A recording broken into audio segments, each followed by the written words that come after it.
Olá, meus queridos alunos do segundo ano. A gente vai para mais uma aula de geografia.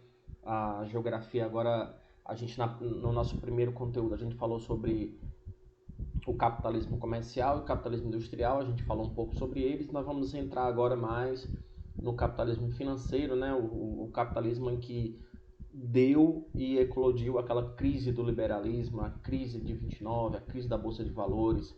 A gente vai ter uma mudança estruturante lá no século XX e é importante a gente lembrar e ter em mente as características do capitalismo financeiro. O capitalismo financeiro é um capitalismo mais amadurecido, né?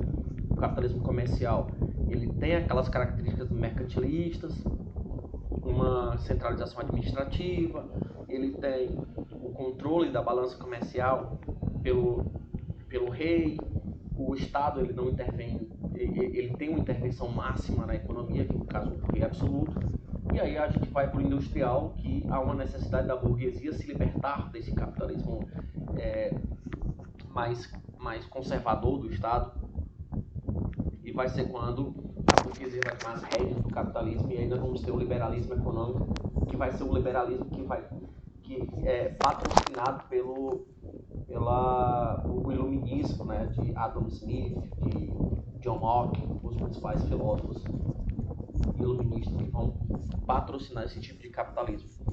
O que a gente precisa entender, galera, é que neste capitalismo, onde o Estado ele não controla, o Estado ele não entra, então com o passar do tempo, as empresas elas começaram a perceber que se elas dominassem mais o mercado, elas poderiam driblar a concorrência, porque dentro de um local, ou seja, dentro de um estado, dentro de um país, onde o estado ele não regula a concorrência, então, nesse caso, a empresa que se der melhor dentro desse cenário, ela consegue driblar essa concorrência e acabar falindo os seus demais. E para isso a gente percebe que a necessidade do Estado ela é latente nesse momento. Mas a gente vai entender como é que se deu esse capitalismo financeiro. O capitalismo financeiro ele é mais ou menos o capitalismo industrial, é a mesma coisa. A produção industrial ela ainda é muito forte. Mas neste caso a gente precisa entender que a presença dos bancos eles vão financiar as produções.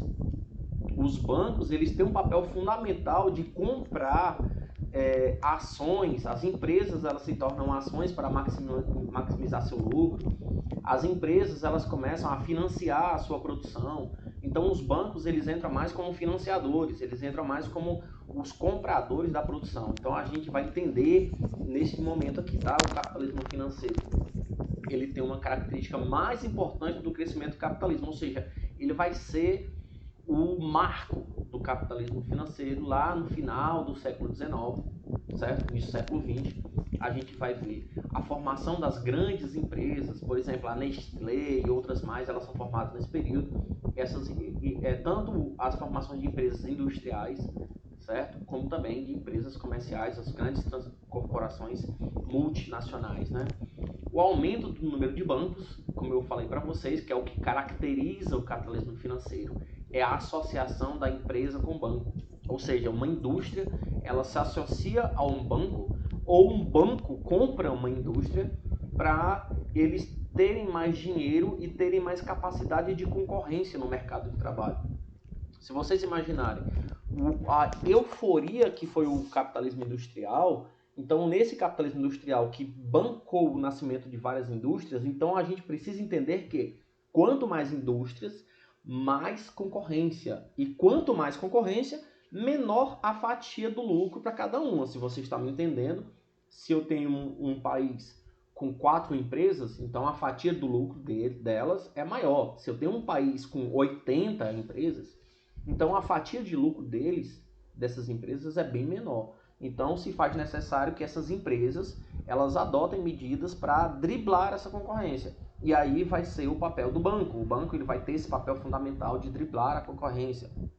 Então, nesse caso, a gente vai ver é muito ligado ao capitalismo financeiro, essas duas palavrinhas aqui, ó, o monopólio e o oligopólio, certo? Que é o acirramento concorrencial. quando a concorrência começa a ficar muito acirrada, em que as empresas começam a minimizar o seu lucro, e aí as empresas elas tendem a realizar duas manobras clássicas. O monopólio é quando uma empresa ela domina a oferta de um produto ou um serviço. Então ela domina, ela compra os seus concorrentes, e aí quando ela compra os seus concorrentes, então não existe mais concorrência.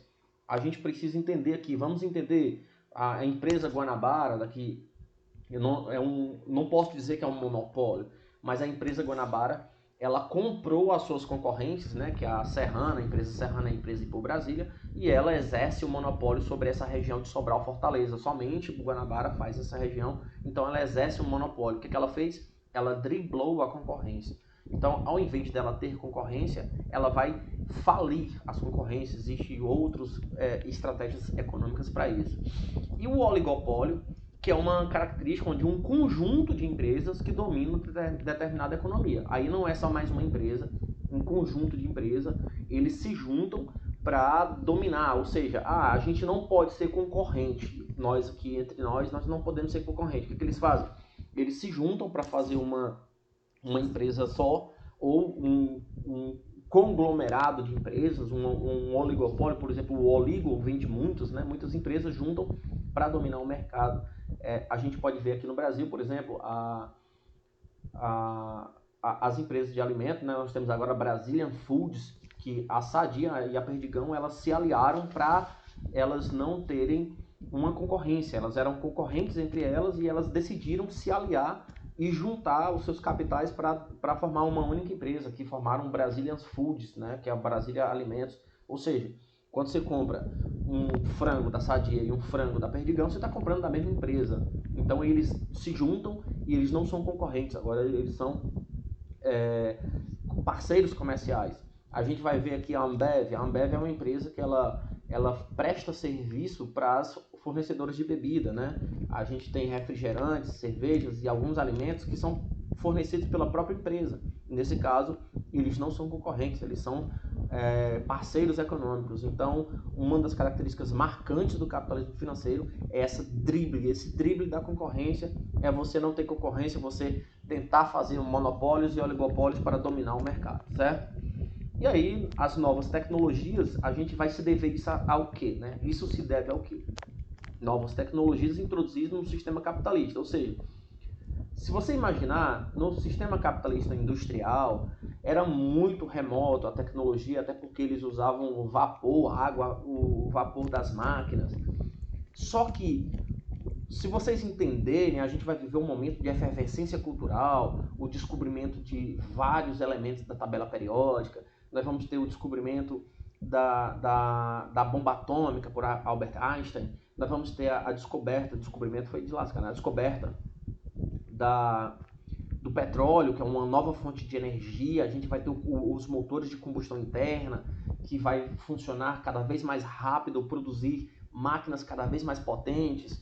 A gente vai ter a descoberta da eletricidade, que ela vai ser um marco na produção industrial. Então, essas facilidades que surgiram no final do século XIX e início do século XX, estas facilidades fazem com que há uma explosão de indústrias no meio capitalista, principalmente na Europa e nos Estados Unidos, e isto vai produzir uma concorrência muito grande entre essas empresas.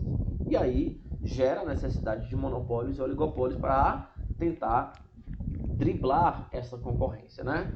Então, os principais laboratórios, eu vou colocar laboratórios entre aspas aqui, porque não é um laboratório efetivamente, mas os principais laboratórios de pesquisas industriais, os pioneiros, vão ser os Estados Unidos, né, que vai ser um dos principais laboratórios de indústria, e a Alemanha. Inclusive, a Alemanha, ela, por conta desse pioneirismo industrial de pesquisa química, de armamento bélico, então a Alemanha ela vai se tornar uma das principais rivais econômicas da Inglaterra, que vai eclodir na Primeira Guerra Mundial, e isto é um assunto para o nosso terceiro ano. Então, seja na formação de novos produtos, ou também como no melhoramento dos que já existiam, né? As empresas que já existiam, produtos que surgiram, nós vamos ter o avanço da siderúrgica, que é, ou seja, a produção de metal, a produção de aço, o aço ele fica cada vez mais refinado, ligas metálicas cada vez mais duráveis, as indústrias cada vez mais capazes com o auxílio da combustão por petróleo, por carvão mineral. Isso vai melhorar o desempenho dessas indústrias e vai aumentar a produção de produtos industriáveis, né? O avanço da indústria química, né? Principalmente a descoberta de vários elementos, que a gente vai ter vários elementos na tabela periódica que vão ser descobertos no final do século XIX, início do século XIX, e estes elementos eles vão ser fundamentais para a produção industrial. A gente vai ter o urânio, a descoberta do urânio, a bomba atômica, a gente vai ter descoberta de alguns elementos fluorescentes, né, que é o flúor e outros mais, e aí a descoberta da petroquímica, né, ou seja, é descoberto o petróleo ele vai ter um papel muito forte na combustão interna. A partir daí nós temos os automóveis. Pessoal, os automóveis eles se tornam um marco da tecnologia, porque antigamente os transportes somente por vias férreas, né, por trem. Agora nós não estamos mais limitados aos trens. A gente agora pode estar andando por estradas e rodagens sem a necessidade desses trilhos. Então, tudo ficou mais fácil. Então, nós temos aqui, através da petroquímica, nós temos o auge do automobilismo.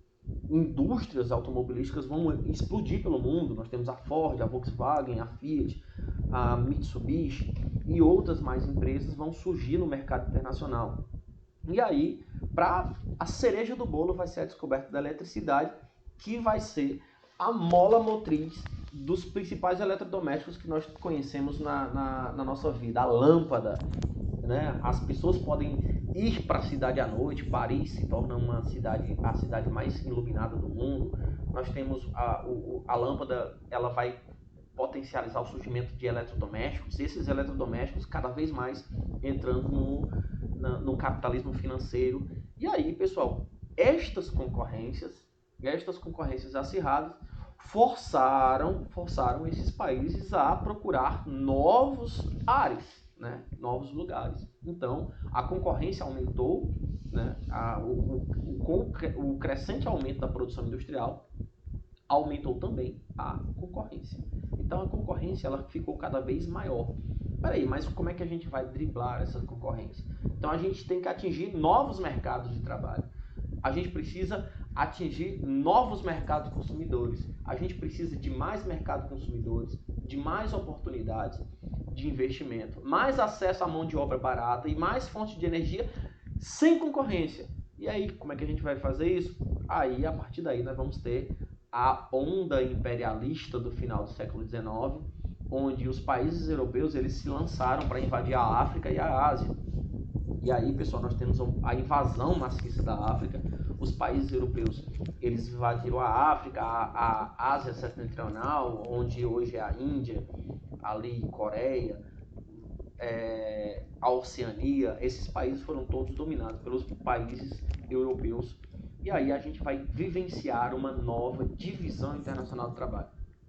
Certo? Eu vou só mostrar para vocês aqui que no capitalismo comercial, aqui ficou difícil que eu ver, eu vou mudar a cor do lápis aqui, porque senão eu não vejo. No capitalismo comercial, havia uma divisão internacional do trabalho, certo? Lá naquela época do capitalismo comercial. Ou seja, aqui nós temos as colônias, e o que elas forneciam?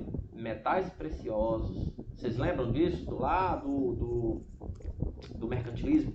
Metais preciosos, especiarias, escravos, né? E agricultura. Isso tudo era passado para a colônia, né? Para a metrópole, ou seja, o país de origem.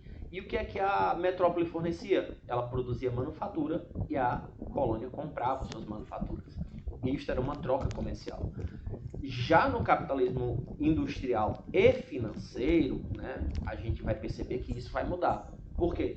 A concorrência industrial, a concorrência forçou a descoberta de novas colônias. E o que é que essa concorrência industrial estava procurando nas colônias? Estava procurando minérios, né, minerais que pudessem servir para potencializar a sua indústria, minerais metálicos e minerais fósseis, que no caso é o petróleo aqui, ó, para dar uma agilizada. Nós temos os produtos primários agrícolas e, em troca, as colônias, elas serviriam de mercado de consumo. Ou seja, se as colônias elas servem de mercado de consumo, então, nesse caso, diminuiria a concorrência desses países dentro da sua região. E aí, quanto mais colônias, mais mercado de consumo. Não vamos falar disso aqui agora, que vai ficar para a próxima aula, tá bom? E aí, a gente vai ter aqui, no século XIX, nós temos novos países industrializados, né, fora da Europa. A gente vai ter os Estados Unidos na América, a gente vai ter o Japão lá na Ásia. E aí, a ocupação japonesa também foi marcada por uma corrida imperialista, porque o Japão, ele se baseia muito na cultura europeia para fazer seu momento de imperialismo. Nós vamos ter aqui a Era Meiji, né, que eu não sei se vocês já ouviram falar, a Era Meiji, que foi um império, que foi uma crescente industrial no Japão. Isso aí a gente vai ver no terceiro ano, quando a gente estiver estudando história, certo? A ocupação de Formosa na China, né, que é a Guerra Sino-Japonesa, a ocupação da Península da Coreia pelo Japão, a ocupação da Manchúria, que foi uma guerra entre o Japão e a Rússia. E aí nós temos a necessidade do Japão de anexar novas terras, né? O Japão está procurando novas terras para se tornar cada vez mais potente. Aqui a gente já falou. E como é que se deu o imperialismo norte-americano? Diferente do imperialismo europeu e diferente do imperialismo japonês, os Estados Unidos não invadiam países. Eles não deflagravam nem invadiam colônias. Os Estados Unidos, eles patrocinavam golpes de Estado. Eles procuravam as principais lideranças que eram oposição do governo, e aí eles patrocinavam, eles financiavam o exército, financiavam de armas e mantimentos para que esse exército destruísse o seu oponente. E aí eles conseguiam colocar ditadores nestes países que pudessem se alinhar ao modelo norte-americano, né? Então os Estados Unidos, eles não invadiam países, mas eles patrocinavam golpes de Estado. A gente pode ver isso em Cuba, né? Cuba, nós tivemos golpe de Estado lá, onde um dos principais ditadores cubanos, eles eram aliados aos Estados Unidos. A gente pode perceber também o suicídio de Getúlio Vargas no Brasil tem uma participação muito forte dos Estados Unidos, né? Porque o Brasil é uma potência mundial e estava tentando se separar do modelo norte-americano em plena Guerra Fria. E aí a gente vai ter que entender estes modelos, porque os Estados Unidos, ele não tinha colônia, ele não se dava ao trabalho de dominar um país, de invadir um país, mas ele garantia que aquele país aderisse ao modelo norte-americano através de golpes de Estado, né? Então vários países, principalmente da América Central e do Caribe, eles se dobravam aos interesses norte-americanos, que era uma maneira dos Estados Unidos fazer o seu imperialismo, né? E aí eles patrocinavam intervenções militares que é de caráter temporário. Ele não tinha interesse que aquilo fosse permanente, mas que durasse pouco tempo, tá? E aí a gente vai falar um pouquinho sobre o mercado de capitais, né, para que vocês entendam. Por exemplo, qual é a função dos bancos no capitalismo financeiro? Os bancos, eles servem como financiadores de produção. A gente precisa entender que os bancos, eles podem comprar a produção, certo?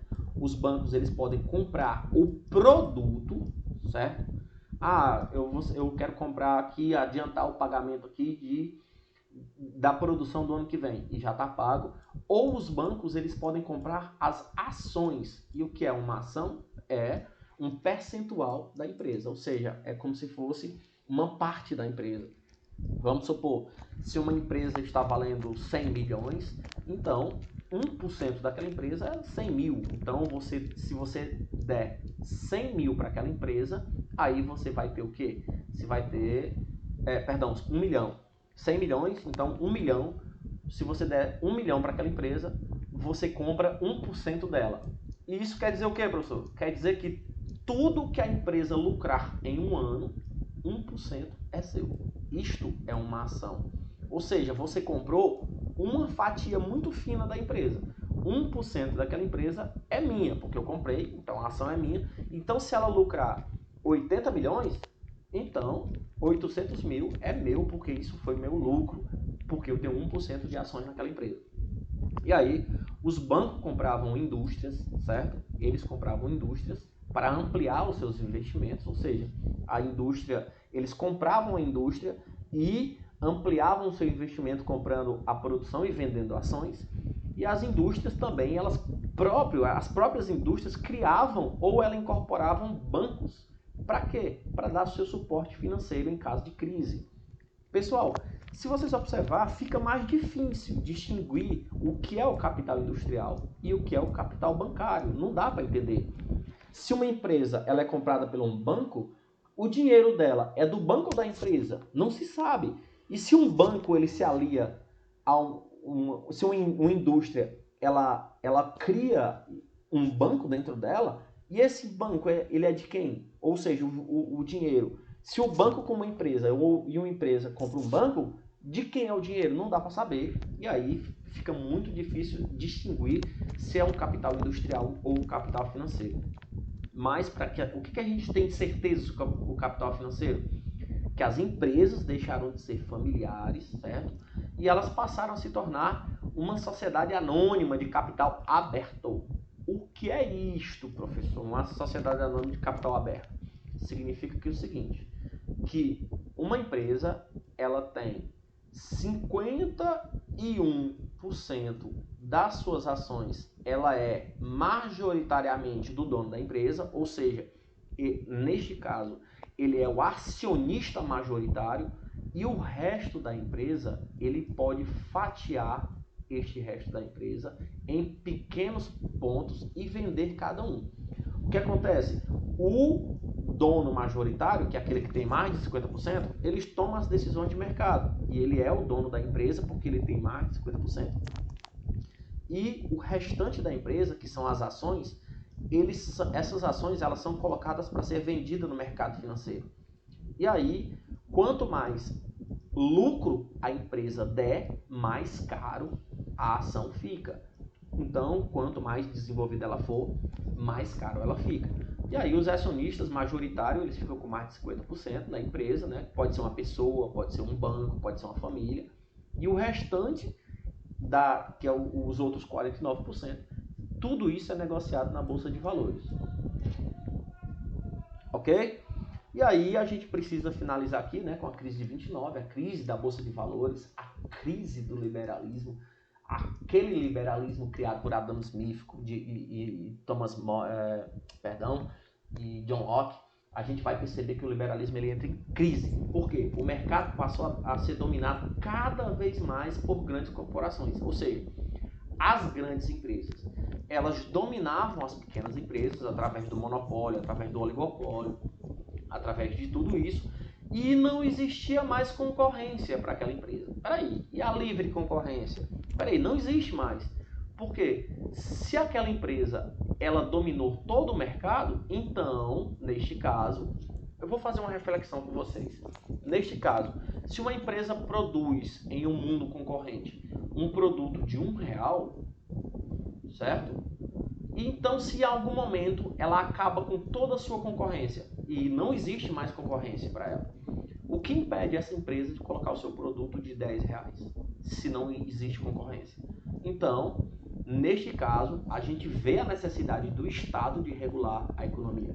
Mas como no modelo liberal não existe Estado, o liberalismo servia mais como uma ideologia capitalista. Na prática, o liberalismo, a livre concorrência não existia mais, porque o monopólio e o oligopólio, ele acabava com a concorrência. As empresas maiores engoliam as menores. As empresas maiores, elas simplesmente afundavam e entravam em falência e faziam a falência das menores. E principalmente quando foi adotado dois modelos de produção, né, que foi o Taylorismo e o Fordismo. Esta crise de superprodução fordista levou à crise do liberalismo. Por quê? A produção ela não teve o consumo necessário. Produziu-se muito e não teve consumo, e aí nós vamos entrar numa crise do liberalismo muito forte. A gente não vai entrar nesses detalhes, porque lá na história a gente vai estudar efetivamente só isso na crise de 29, tá bom? E aí nós vamos ter aqui a superada a crise, né? A crise, quando ela vai ser superada, a crise de 1929, após a Segunda Guerra Mundial, a consolidação de grandes conglomerados, a gente vai ver que vão surgir grandes empresas pós Segunda Guerra Mundial. Essas empresas, elas começam a diversificar sua atuação no setor de dominar o mercado. Aí nós vamos falar aqui, pessoal, das grandes multinacionais. Para dominar e para acabar com a concorrência, as empresas elas deixaram de agir só no seu país. Elas procuraram outros países para colocar suas filiais. Aí a gente vai chamar isso de multinacional. A gente tem a Coca-Cola, a gente tem a Volkswagen, a gente tem a Fiat, a Nestlé. São empresas de outros países, mas que elas têm sedes filiais em países de desenvolvimento menores, por exemplo, na América Latina, no Brasil, na Ásia, na África, sem precisar, no entanto, fazer colonizações. E aí nós temos as multinacionais também chamadas de transnacionais. E a estratégia de atuação internacional partindo de uma base nacional, né? Por exemplo, você tem uma empresa no país, mas você atua em outros países, e aí você procura novos mercados consumidor, matéria-prima, mão de obra mais barata, e você acaba driblando o mercado do mesmo jeito, sem a necessidade de colônia. Tudo bem? A gente falou isso até o final da Segunda Guerra Mundial. Mas e aí, pessoal? Quando surge efetivamente a tecnologia, computador, internet e os dados no mundo virtual, aí nós não estamos mais falando de capitalismo financeiro. A gente está falando de capitalismo informacional, que é o tema da próxima aula. Tá bom? Espero que vocês tenham gostado. Um grande abraço e até a próxima.